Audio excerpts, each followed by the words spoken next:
She's born here. Yeah. Got it. My grandpa on my dad's side entered in illegally. Okay.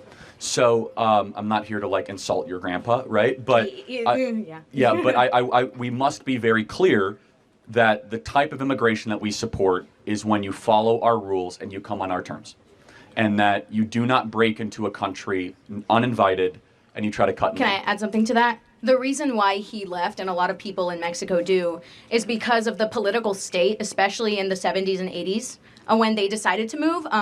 They have a government that isn't supportive of their constituents, and because of drug problems, their only choice was to move. Yeah, I totally sympathize. That's not true. It's never the only choice to commit a crime, and we should not put up with it. And so it is an insult to other immigrants from Vietnam and Laos and Pakistan that have to wait decades in line to morally equivalate people that come in and just break in. Oh, I have an unstable country. Like half of the world's countries are unstable. Yeah, but that's why we have the asylum seekers program, which is heavily abused. And we're talking two different things. Asylum seekers and walking into the country illegally are similar but different things.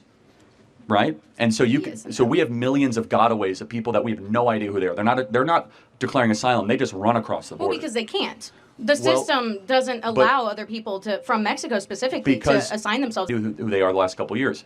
So look, we just have to be very clear with this, is that if you come into the country uninvited, you have committed a crime and you are a criminal.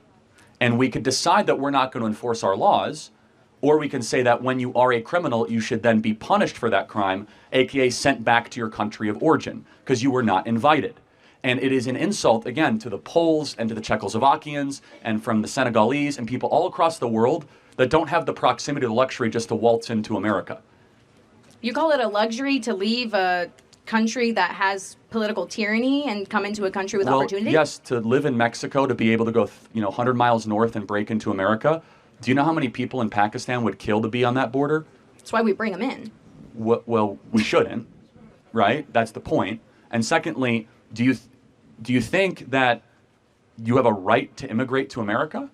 I think that I didn't have a choice. My grandparents made that decision for me. And I'm not trying to attack your grandparents, but no one has a right to go to anybody else's country. You are invited. It is a privilege, not a right, to come into America. So it's a privilege to live a life that requires you to have clean water, clean food, clean air. Yes, of course it is. And you have to fight for that? Yes, it is not. But we didn't? Hold on a sec. Well, born here, we didn't fight for that? Well, my ancestors did fight for that, actually, and I'm a very thankful recipient of many generations of Americans that fought for the greatest nation ever to exist.